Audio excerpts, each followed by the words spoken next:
परिवार से सदा ही ये जीतने के लिए राजनीति नहीं करते हैं, ये हराने के लिए लड़ते हैं कैंडिडेट। नमस्कार जी भाई साहब। नमस्कार नमस्कार। नाम क्या अपना? राजेश गोदारा। तो उरे सुबह से क्या माहौल चल रहे हो, क्या लोग आगे बेड़ा हो रहे हैं? किसानों के नेता, केंद्र के मंत्री, राजस्थान प्रदेश के बहुत बड़े नेता रहे शीशराम देवड़ा की आज पुण्यतिथि के अवसर पे यहाँ पे श्रद्धांजलि सभा रखी हुई थी और पूरे झुंझुनू जिले से खेतड़ी से लेके मंडावा, फतेहपुर और नवलगढ़ से लेके सूरजगढ़ बॉर्डर, हरियाणा तक बॉर्डर के लोग आज सुबह से आए हुए थे। तो के कारण है कि इतना लोग शीशराम जी जुड़ रहे हैं? सुबह होती सर्दी पर लोग बाइक मारे हैं, बसा मारे हैं, गाड़ियाँ मारी, कारण क्या है इसके पीछे? शीशराम जी जन नेता थे भाई, और अपने ज़माने के भारत देश आज़ाद होने के समय से ही हमारे शेखावटी का और हमारे राजस्थान प्रदेश का नेतृत्व किया शीशराम जी। तो लाजमी बनता है उनकी श्रद्धांजलि सभा में इतनी जनता का ताना लाजमी बनता ही है। तो अपने क्षेत्र में ऐसा कौन सा बड़ा काम है जो शीशराम जी करवाया हमारे क्षेत्र में? यहाँ पर झुंझुनू जिला मान लो बड़े भी शीशराम जी झुंझुनू जिले के 7 विधानसभाओं से लगभग चुनाव लड़े और हर जगह से चुनाव जीते हुए। तो अपने यहाँ खेतड़ी कोपर का जो प्लांट है ना, शीशराम जी की बहुत बड़ी देन थी। ठीक है, यहाँ पे शीशराम जी के BRO लाने का शीशराम जी की देन थी। भर्ती अफसर भर्ती ऑफिस यहाँ पे शीशराम जी ने खुलवाया था। यहाँ पे शीशराम जी के प्रदेश के अंदर मंत्री रहते हुए और पानी की बहुत बड़ी व्यवस्थाएं करवाई हुई थी। जैसे उस समय की जितनी भी पानी की बड़ी वाली टंकियाँ थी, शीशराम जी के मंत्री बनने के बाद की देन थी। शीशराम जी वाला की एक मतलब बहुत बड़ी इच्छा है कि झुंझुनू जिला में नहर लेके आऊँ, तो वह नहर आज तक क्यों नहीं है भाई? शीशराम जी ने बहुत अच्छे प्रयास किए थे और उस समय की राजनीतिक परिस्थितियाँ ऐसी बढ़ नहीं पाई कि वो काम नहर का पूरा हो सके, लेकिन शुरुआत शीशराम जी ने ही इस नहर की अलग शीशराम जी ने जगाई थी।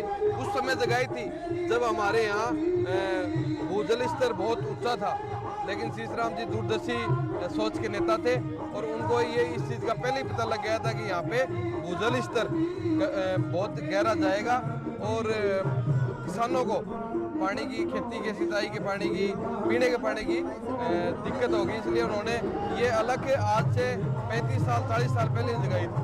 तो विजेंद्र जी होना ही शीशराम जी होना का जो काम आज बाकी रह गया, बाकी लिए तो क्या काम कर रहे हैं? ब्रजेंद्र जी ओड़ा शीशराम जी ओड़ा के ही पदचिन्हों पे चलते हुए और 3 बार 4 बार विधानसभा के सदस्य चुने गए झुंझुनू से और अब की बार सांसद हैं।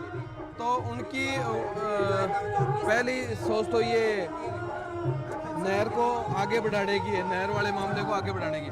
दूसरी बात, जो जिले का एकमात्र नेशनल हाईवे जो निकलने वाला था वो कई दिनों से रुका हुआ था विजेंद्र जी के सांसद बनने के बाद, और उस प्रोजेक्ट पे काम हुआ है और वो काम चल भी पड़ा है। अभी महीने 20 दिन में उसका पूरी प्रोजेक्ट रिपोर्ट बन गई है, DPR वगैरह बन गई है और महीने 20 दिन में काम स्टार्ट भी होने वाला है। तो शीशराम जी हो रहे हैं, विजेंद्र जी हो रहे हैं, आपको बहुत ही अच्छा माहौल है, जो तालुकों पर बहुत बढ़िया माहौल है। फिर भी क्या कारण है कि विधानसभा में अमित जी वाला जो विजेंद्र जी वाला का बेटा यहीं पे चुनाव आ रही है, क्या कारण है? देखो, बीजेपी की सरकार हमेशा उपचुनाव में और संसाधनों का, सरकारी मशीनरी का दुरुपयोग करती है। दूसरी बात, राजनीतिक स्थितियाँ परिस्थितियाँ ऐसी हो गई और उन्होंने सरकारी मशीनरी का दुरुपयोग करते हुए अपने प्रत्याशी को यहाँ पे जिताया। के बारे में देखना चाहोगा हुड्डा जी हुड्डा परिवार से सदा ही ये जीतने के लिए राजनीति नहीं करते हैं, ये किसी न किसी को हराने के लिए नेतागिरी करते हैं। ये इनके छोटे भाई रणवीर जी सूरजगढ़ से भी चुनाव लड़े हुए, सांसद का चुनाव लड़े हुए, खेतड़ी से चुनाव लड़े हुए, लेकिन ये जीतने के लिए नहीं लड़ते हैं, ये हराने के लिए लड़ते हैं कैंडिडेटों को। आप भी कांग्रेस से जुड़े हुए आदमी हो गए? हाँ, वो शीशराम जी परिवार से जुड़े हुए हैं, ओड़ा परिवार से। फिलहाल क्या काम कर रहे हो दिल्ली जनता के लिए? मैं तो साहब पंचायती राज चुनाव पहले लड़ा था, जिला परिषद सदस्य का लड़ा था, पंचायत समिति सदस्य सूरजगढ़ से लड़ा था और अभी निरंतर राजनीतिक संघर्षरत हैं और आगे आने वाले पंचायती राज में जिला परिषद के लिए चुनाव। ठीक है, बहुत बहुत धन्यवाद भाई साहब, सर्वोज्ज्वल भविष्य की कामना करेंगे। राम राम साहब, धन्यवाद।